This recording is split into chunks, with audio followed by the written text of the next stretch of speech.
क्या आपने कभी सोचा है कि एक अपराध का असली मापदंड केवल क्रिया ही नहीं बल्कि उस पल की मानसिक स्थिति और परिस्थितियां भी होती हैं। आइए जाने कैसे धारा 36 हमें बताती है कि हर अपराध के पीछे एक गहरी कहानी छुपी होती है। हेलो एवरीवन, वेलकम टू ज्ञान अभियान। आज हम बात करेंगे भारतीय दंड संहिता की एक अनोखी धारा 36 के बारे में। यह धारा हमें बताती है कि अपराध का मूल्यांकन करते समय न केवल उस क्रिया को बल्कि अपराध के समय की मानसिक स्थिति और परिस्थिति को भी ध्यान में रखा जाता है। इस वीडियो में हम जानेंगे कि कैसे धारा 36 न सिर्फ अपराधी की मनोदशा का विश्लेषण करती है बल्कि न्याय की गहराई में उतरकर संतुलित दंड तय करने का प्रयास करती है। तो आइए शुरू करते हैं अनोखी धारा 36 के बारे में जानना। धारा 36 का परिचय और महत्व। भारतीय दंड संहिता, जिसे संक्षेप में आईपीसी कहा जाता है, में अपराध और दंड के बारे में विस्तृत प्रावधान है। धारा 36 एक ऐसा प्रावधान है जो विशेष परिस्थितियों में अपराधी की जवाबदेही और उसकी मनोदशा से संबंधित है। इस धारा का मुख्य उद्देश्य यह सुनिश्चित करना है कि जब कोई व्यक्ति अनजाने में या असावधानी में कोई ऐसा कृत्य कर देता है जिसमें उसकी मानसिक स्थिति या परिस्थिति की विशेषताएं शामिल होती हैं, तो उसे उसी के अनुरूप दंड दिया जाए। यानी कानून यह समझता है कि हर अपराध में नियत, चेतना और परिस्थिति की महत्वपूर्ण भूमिका होती है। कानूनी शब्दावली और संदर्भ। इस भाग में हम कुछ मुख्य शब्दों और अवधारणाओं को समझेंगे। इरादा, अपराध में व्यक्ति के मन में चलने वाली मंशा और जानबूझकर की गई कार्यवाही। परिस्थिति, वह बाहरी या आंतरिक स्थिति जिसमें अपराध हुआ हो। असावधानी, जब व्यक्ति आवश्यक सतर्कता नहीं बरतता और नतीजे स्वरूप हानि हो जाती है। असावधानी, जब व्यक्ति आवश्यक सतर्कता नहीं बरतता और नतीजे स्वरूप हानि हो जाती है। अपराध की गंभीरता, इसमें देखा जाता है कि कार्य के पीछे कितनी नियत और मानसिक स्थिति थी। धारा 36 के अंतर्गत न्यायपालिका यह देखने का प्रयास करती है कि अपराध के समय व्यक्ति की मनोदशा कैसी थी और क्या उसकी परिस्थिति ने उसके कृत्य पर प्रभाव डाला। धारा 36 के मुख्य प्रावधान और उपखंड। धारा 36 में निम्नलिखित महत्वपूर्ण बिंदुओं को शामिल किया गया है। पहला है अपराध में मानसिक स्थिति का महत्व। यह प्रावधान स्पष्ट करता है कि केवल शारीरिक क्रिया को ही नहीं अपराध माना जाता बल्कि उसके पीछे के मानसिक और भावनात्मक पहलुओं पर भी विचार किया जाता है। यदि अपराध करते समय व्यक्ति की मानसिक स्थिति ऐसी थी कि वह स्वयं नियंत्रण खो बैठा हो या असामान्य मानसिक दबाव में था, तो उसे उसी के अनुरूप दंड दिया जा सकता है। परिस्थिति और भावनात्मक प्रभाव। धारा 36 के अनुसार यदि अपराध के समय व्यक्ति ऐसी परिस्थिति में था जिसमें उसे तत्काल निर्णय लेना पड़ा या उसकी भावनाएं चरम सीमा पर थी, तो यह तत्व अपराध की गंभीरता को प्रभावित कर सकता है। उदाहरण के तौर पर कोई ऐसा कार्य जो अचानक गुस्से में किया गया हो या भावनाओं के उफान में आकर किया गया हो, उसे सामान्य अपराध से भिन्न रूप में देखा जाएगा। साक्ष्य और न्यायिक विवेचना।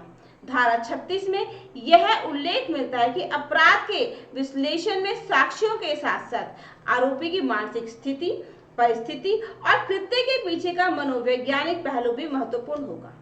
न्यायालय में साक्ष्य के साथ साथ विशेषज्ञों की राय भी ली जाती है ताकि यह तय किया जा सके कि आरोपी की मनोदशा किस स्तर की थी। उपखंड और विशिष्ट परिस्थितियां। हालांकि धारा 36 अपने आप में एक व्यापक प्रावधान है, लेकिन इसके अंतर्गत कई उपखंडों के माध्यम से विशेष परिस्थितियों की भी चर्चा की जाती है। उदाहरण के तौर पर उपखंड 1, जब अपराध अचानक और भावनात्मक उफान में हो तो आरोपी के अपराध करने की मनोदशा में कमी को ध्यान में रखा जाएगा। उपखंड 2, यदि आरोपी को कोई मानसिक दबाव या अस्थिरता का सामना था जिससे उसके निर्णय पर प्रभाव पड़ा, तो इसे भी अपराध की गंभीरता में कमी के रूप में माना जा सकता है। उपखंड न्यायालय ऐसे मामलों में विशेषज्ञों की राय लेता है जो यह स्थापित कर सके कि आरोपी की स्थिति असामान्य थी। इन उपखंडों का उद्देश्य न्यायिक निर्णय प्रक्रिया में लचीलापन लाना और अपराध के पीछे छिपे मनोवैज्ञानिक तथा परिस्थितिजन्य पहलुओं को उचित रूप से समझना है। न्यायिक व्याख्या और महत्वपूर्ण मामले। धारा 36 पर कई महत्वपूर्ण न्यायिक निर्णय हुए हैं जहां न्यायालय ने यह स्पष्ट किया है कि अपराध के समय आरोपी की मनोदशा और परिस्थिति को नजरअंदाज नहीं किया जा सकता। कुछ मामलों में न्यायालय ने यह पाया कि यदि आरोपी तत्काल गुस्से या भावनात्मक उफान में था तो उसकी सजा में रियायत दी जा सकती है। इससे यह सिद्ध होता है कि कानून केवल क्रिया के आधार पर नहीं बल्कि उसके पीछे के मानसिक और भावनात्मक कारकों के आधार पर भी फैसला करता है। उदाहरण के लिए एक मामले में जहां आरोपी ने अचानक आहत स्थिति में आकर गलत कृत्य किया था, न्यायालय ने उसके अपराध को मध्यम दर्जे का माना और उसे अन्य मामलों की तुलना में कम दंड दिया। ऐसे मामलों में न्यायिक विवेचना से यह स्पष्ट होता है कि धारा 36 का मूल उद्देश्य अपराध और दंड के बीच संतुलन बनाना था। व्यवहारिक निहितार्थ और समाज पर प्रभाव। धारा 36 के प्रावधान का एक महत्वपूर्ण पहलू यह है कि यह न केवल अपराधी को दंड देने का मापदंड तय करता है बल्कि समाज में अपराध के प्रति एक न्याय संगत दृष्टिकोण भी प्रदान करता है।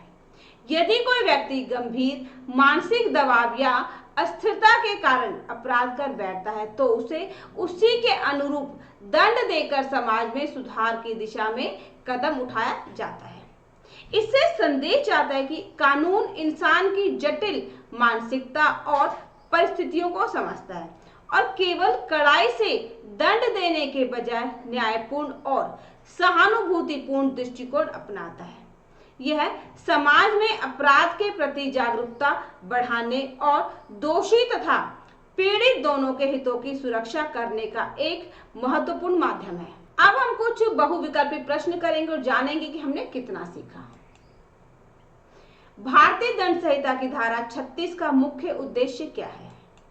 इसका सही जवाब है ऑप्शन बी, अपराध के समय की मानसिक स्थिति और परिस्थितियों को ध्यान में रखना।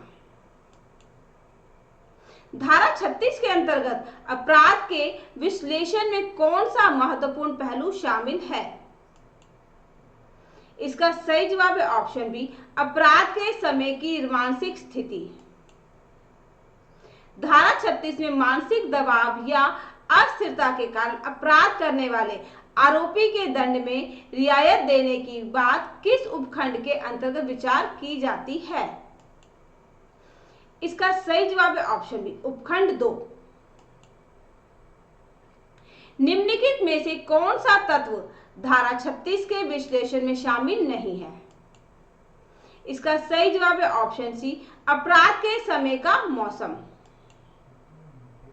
धारा 36 के अंतर्गत न्यायालय किस बात पर विशेष जोर देता है?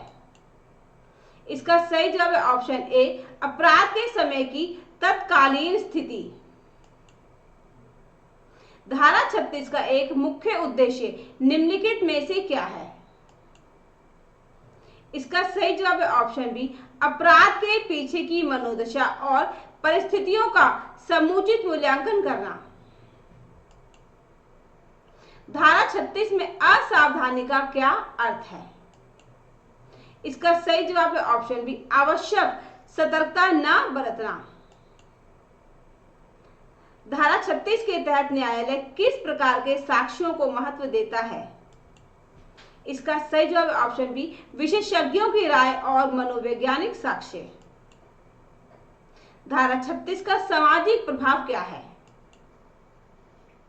इसका सही जवाब है ऑप्शन बी, यह समाज में न्यायपूर्ण दृष्टिकोण को बढ़ावा देता है। यदि कोई अपराध अचानक गुस्से में किया जाता है तो धारा 36 के अनुसार न्यायालय क्या कर सकता है? इसका सही जवाब है ऑप्शन ए, सजा में रियायत दे सकता है। तो आज हमने जाना कि भारतीय दंड संहिता की धारा 36 क्या है। इस धारा में अपराध के समय आरोपी की मानसिक स्थिति और परिस्थिति को महत्वपूर्ण माना जाता है। उपखंडों के माध्यम से विभिन्न परिस्थितियों जैसे अचानक गुस्सा, मानसिक दबाव या अस्थिरता पर विचार किया जाता है। इन पहलुओं का विश्लेषण अपराध की गंभीरता और दंड के स्तर का निर्धारण करने के लिए न्यायालय करता है। यहाँ पर यह समझना महत्वपूर्ण है कि कानून केवल बाहरी कृत्यों पर नहीं निर्भर करता, बल्कि अपराध के पीछे की मनोदशा, भावनाएं और परिस्थितियों को भी ध्यान में रखता है।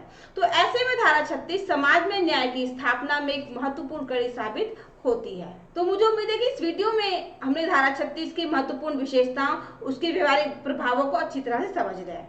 हमने जाना कि कानून कैसे हर अपराध के पीछे की छिपी मनोदशा और परिस्थितियों को ध्यान में रखता है, ताकि न्यायपूर्ण निर्णय लिया जा सके। तो यदि आपको जानकारी अच्छी लगी तो इसे लाइक करें, शेयर करें, चैनल को सब्सक्राइब करें, बेल आइकन दबाएं ताकि हमारी अगली वीडियो की जानकारी आपको मिल सके। अगर आप कोई सुझाव देना चाहते हैं, कुछ लिंक बताना चाहते हैं तो हमें कमेंट बॉक्स में लिखें। ये हमारा QR कोड है, इसको स्कैन करके आप अपने ज्ञान अभियान चैनल को सपोर्ट कर सकते हैं। तो मिलते हैं एक नई वीडियो में नई जानकारी